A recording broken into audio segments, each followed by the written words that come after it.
नमस्ते दोस्तों। मैं आपका मित्र निखिल प्रसाद आप सभी लोगों का स्वागत करता हूं अपनी एक और नई वीडियो में। तो दोस्तों, आज की वीडियो बहुत ही ज़्यादा इम्पोर्टेंट और इंटरेस्टिंग होने वाली है। और आज इस वीडियो में मैं एक बहुत ही महत्वपूर्ण विषय पर आप लोगों के साथ चर्चा करने जा रहा हूं। तो अंत तक इस वीडियो में बने रहें, क्योंकि हो सकता है कि इस वीडियो के अंत तक आपको बहुत कुछ महत्वपूर्ण जानकारियां जानने को मिले। तो दोस्तों, आज की वीडियो में मैं आपको एक बहुत ही इंपॉर्टेंट एक्सरसाइज सिखाने जा रहा हूं।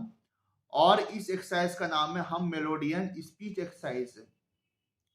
तो दोस्तों, बहुत सारे हकलाने वालों की यह शिकायत होती है कि किसी भी सेंटेंस के स्टार्टिंग के वर्ड में उनको बहुत ज़्यादा स्टैमरिंग होती है।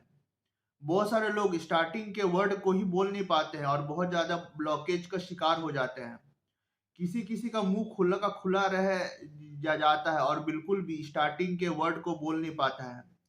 और वह लोग यह भी बताते हैं कि अगर कैसे क्लिक करके अगर वह स्टार्टिंग के उस वर्ड को बोल पाए, है ना, तो बीच में जा कर के या अंत तक पहुंचते पहुंचते उनको बिल्कुल भी स्टैमरिंग नहीं होगी, है ना। और जो भी उनकी जो स्टैमरिंग है, ब्लॉकेज की समस्या, वो स्टार्टिंग के वर्ड में ही होती है ना। अगर स्टार्टिंग के एक दो वर्ड वह कैसे भी करके अगर बोल पाए, तो बीच में पहुंचते पहुंचते या अंत तक पहुंचते पहुंचते किसी भी वाक्य में उनको बिल्कुल भी स्टैमरिंग ज्यादा नहीं होगी, है ना। और बहुत सारे लोग इस चीज को लेकर के परेशान रहते हैं कि स्टार्टिंग में ही उन्हें बहुत ज्यादा स्टैमरिंग की समस्या होती है, काफी ज्यादा ब्लॉकेज होता है। और छोटा मोटा ब्लॉकेज नहीं होता, बल्कि बहुत ज्यादा हार्ड ब्लॉकेज होता है। तो यह जो एक्सरसाइज मैं आपको सिखाने जा रहा हूँ, हम मेलोडियन स्पीच एक्सरसाइज, या उन हकलाने वाले भाई बहनों के लिए बहुत ही ज्यादा इंपॉर्टेंट एक्सरसाइज है जिन लोगों को सेंटेंस की स्टार्टिंग वर्ड में ही बहुत ज्यादा स्टैमरिंग होती है और बहुत ज्यादा ब्लॉकेज के साथ वह अपनी सेंटेंस को स्टार्ट करते हैं। तो यह एक्सरसाइज खासकर उन लोगों के लिए है जिन लोगों की जो स्टार्टिंग की वर्ड है वह निकल नहीं पाती है।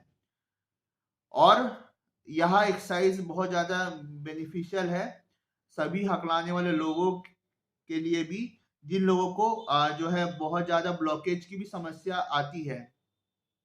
तो दोस्तों, ये जो हम मेलोडियन स्पीच एक्सरसाइज है, यह एक्सरसाइज का जो इंस्पिरेशन है वह लिया गया है हमिंग बर्ड से। आपने नेचर में हमिंग बर्ड को जरूर ही देखा होगा, ठीक है। हमिंग बर्ड एक छोटी सी पक्षी होती है जो कि जंगल वगैरह में आपको देखने को मिलती है ना। शहर के बीचों बीच आपको हमिंग बर्ड वगैरह देखने को नहीं मिलेगी।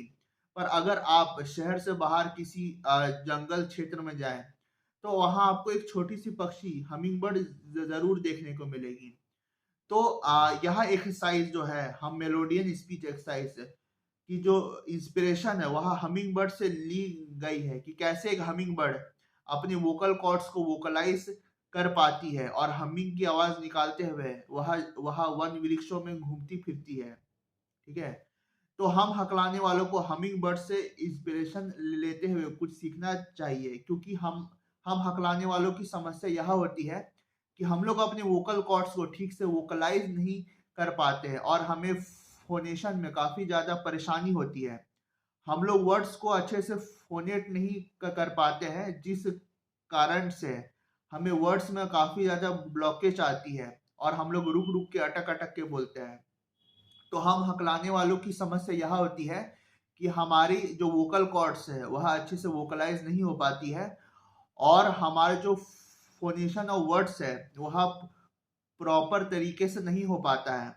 जबकि एक जो हमिंग बर्ड होती है ना, वह अपनी वोकल कॉर्ड्स को बहुत अच्छे से वोकलाइज कर पाती है और हमिंग की आवाज निकालते हुए वह जो है बहुत अच्छे से जो है आवाज अपनी निकाल पाती है वोकल कॉर्ड्स से। और जो एबिलिटी हम हकलाने वालों के अंदर कहीं ना कहीं मिसिंग होती है। तो हम लोग को हमिंग बर्ड से इंस्पिरेशन लेते हुए उसकी जो आवाज है ना, उसकी जो उसकी एक्टिविटी होती है अपने वोकल कॉर्ड्स के साथ में, है ना, उससे कुछ सीखना पड़ेगा। अगर हम लोग उसकी नकल उतारते हैं और अपने डे टू डे स्पीच में अगर उसकी नकल उतारते हैं हम लोग अपने अपने जो विचार है उसको अगर हम लोग बोलते हैं, तो हमें अपनी स्पीच में काफ़ी ज़्यादा इम्प्रूवमेंट देखने को मिलेगा। क्योंकि जैसा कि मैंने बताया, हम हकलाने वालों की समस्या यह होती है कि हम लोग वोकलाइज नहीं कर पाते हैं और हमारा जो वोकल कॉर्ड्स है वह अच्छे से फंक्शन ही कर पाता है ना। और जो प्रॉपर फोनेशन नहीं होने की वजह से हम लोग काफ़ी अटकते हैं, काफ़ी ब्लॉकेज खाते हैं बोलते हुए। तो यह हम मेलोडियन स्पीच एक्सरसाइज उन लोगों के लिए काफ़ी ज़्यादा बेनिफिशियल है जो कि सेंटेंस के स्टार्टिंग में बहुत ज़्यादा हकलाते हैं, अटकते हैं। ठीक है, तो मैं अब आप लोग को इसका एक डिमॉन्स्ट्रेशन दूंगा कि कैसे आप हमिंग बर्ड की नकल उतारते हुए आप जो है स्पीच एक्सरसाइज कर सकते हैं। और मैं यह भी बताऊंगा कि इस स्पीच एक्सरसाइज से आपको क्या क्या फायदा मिलेगा। तो पहले दोस्तों मैं आपको इसका एक शॉर्ट डेमोन्स्ट्रेशन दूंगा कि ये हम मेलोडियन स्पीच एक्सरसाइज है ना कैसे करते हैं, और बाद में मैं इसके फायदे भी बताऊंगा कि इसके जो फायदे हैं वो क्या क्या है। तो दोस्तों अभी इस वक्त मेरे हाथ में एक छोटा सा पैराग्राफ है जो कि बुक से लिया हुआ है, अपना हाथ जगन्नाथ। तो मैं एक छोटा सा पैराग्राफ पढ़ूंगा और मैं आपको डिमॉन्स्ट्रेशन भी दूंगा कि कैसे हमिंग करते हुए हम लोग इस पैराग्राफ को पढ़ेंगे, है ना। और आपको डेली जो है कम से कम एक पन्ना जो टेक्स्ट है आपको हम मेलोडियन स्पीच एक्सरसाइज से पढ़ने का अभ्यास करना है ना। जिन लोगों को काफी ज्यादा ब्लॉकेज की समस्या है ना। तो अगर आप इसको डेली बेसिस पर कर पाते हैं तो मैं आपको यह आश्वासित करता हूं कि आपको बहुत ज्यादा ब्लॉकेज की समस्या नहीं आएगी। ठीक है, तो मैं अब इसका एक छोटा सा डिमॉन्स्ट्रेशन आपको दूंगा कि कैसे इसको करते हैं। तो इसमें क्या होता है कि हम लोग किसी भी सेंटेंस को जब बोलेंगे तो हमिंग की आवाज निकालते हुए बोलेंगे। पहले हमिंग की आवाज निकालेंगे फिर उस सेंटेंस को बोलेंगे। ठीक है, जैसे कि शहर में रहने वाले एक बच्चे ने कभी भी कुछ उगते हुए नहीं देखा था। उसके पिता ने उसे एक दिन एक फूल का बीज लाकर दिया। बच्चे ने उसे एक गमले में मिट्टी के नीचे दबा दिया और सींच दिया। कुछ मिनटों के बाद उसे लगा कि क्या पता बीज अंकुरित हो भी रहा है या नहीं।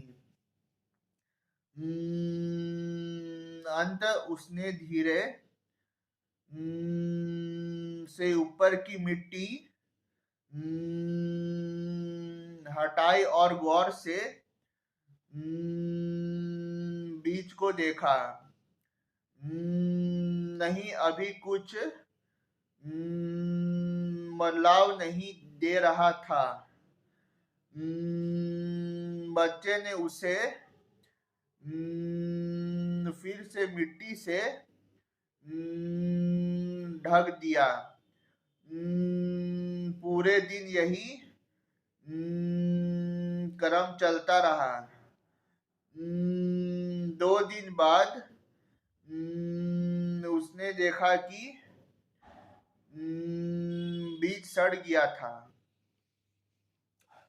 तो दोस्तों यह एक डिमॉन्स्ट्रेशन थी हम मेलोडियन स्पीच एक्सरसाइज की।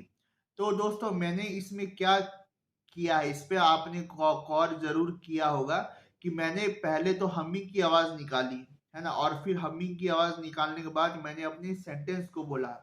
तो इससे क्या हुआ कि जो मेरा जो वोकल कॉर्ड्स है वह एक ऐसे पोजीशन में आ गया कि मैं आसानी से फोनेट कर पाया अपने बाकी के वर्ड्स को। ठीक है, और जिन भी लोगों को स्टैमरिंग की समस्या होती वर्ड्स सेंटेंस की स्टार्टिंग में ही, तो क्या होता है उनके साथ कि सेंटेंस की स्टार्टिंग में वह वर्ड्स को फोनेट नहीं कर पाते हैं, और फोनेट ना करने की वजह से वह स्टार्टिंग में ही बहुत ज़्यादा अटकते हैं, फंसते हैं। तो यह बेस्ट एक्सरसाइज है ना। बहुत सारे लोगों का यह कंप्लेन रहता है कि मैं स्टार्टिंग में ही काफ़ी ज़्यादा अटकता हूँ। तो यह बेस्ट एक्सरसाइज है, आप ज़रूर इसको अपनाएं, है ना। और अगर आप किसी भी एक एक्सरसाइज को, है ना, मैंने इस वीडियो में काफ़ी एक्सरसाइज बताए हैं, अगर आप किसी भी एक्सरसाइज को जो आपके अकॉर्डिंग सही लगे आप करते हो, है ना, ऑन ए डेली बेसिस, तो आप देखोगे कि आपके अंदर कुछ ना कुछ पॉजिटिव चेंज ज़रूर देखने को मिलेगा। और ये जो हम मेलोडियन स्पीच एक्सरसाइज है, यह आपको पूरे इंटरनेट में कहीं नहीं मिलेगी, क्योंकि यहाँ बहुत कम लोगों ने इंटरनेट में इसका वीडियो बना करके डाला है ना। और इसका जो इंस्पिरेशन है यहाँ लिया गया हमिंग बर्ड से है ना। जैसे कि मैंने बताया कि हमारे नेचर में हमिंग बर्ड होती है, और वह बहुत अच्छे से अपनी वोकल को वोकलाइज करके, है ना, हमिंग की आवाज निकालती है। और यही तो हमारे अंदर कमी है कि हम लोग उस चीज को कर नहीं पाते जो कि हमिंग बर्ड कर पाती है। तो यहाँ हम मेलोडियन स्पीच एक्सरसाइज की जो इंस्पिरेशन है ली गई है हमिंग बर्ड से। ठीक है, तो आप इसको जरूर अपनाएं। और जिन भी भाई बहनों को बहुत ज्यादा ब्लॉकेज की समस्या होती है, तो वहाँ इस हमिंग वाली एक्सरसाइज को जरूर अपनाएं, है ना। उनसे आपको ये एक्सरसाइज आपको बहुत ज्यादा बेनिफिट मिलेगा। और अगर आप इसको डेली बेसिस पर कर पाते हैं कम से कम 10-15 मिनट, तब आप देखेंगे कि आपके अंदर बहुत ही पॉजिटिव चेंज आपको अपने अंदर देखने को मिलेगा। ठीक है, और आपको बहुत ज्यादा सीवियर ब्लॉकेज की प्रॉब्लम देखने को बिल्कुल नहीं मिलेगी। तो दोस्तों, आ, अब मैं इस वीडियो का अंत करना चाहूंगा। अगर आपको मेरा यह वीडियो पसंद आया तो आप मेरे वीडियो को लाइक करें, चैनल को सब्सक्राइब करें, और मेरा यह वीडियो उन मित्रों के साथ शेयर भी करें जिन लोगों को काफी सीवियर ब्लॉकेजेस की इशू है। बहुत बहुत धन्यवाद आप सभी लोगों का।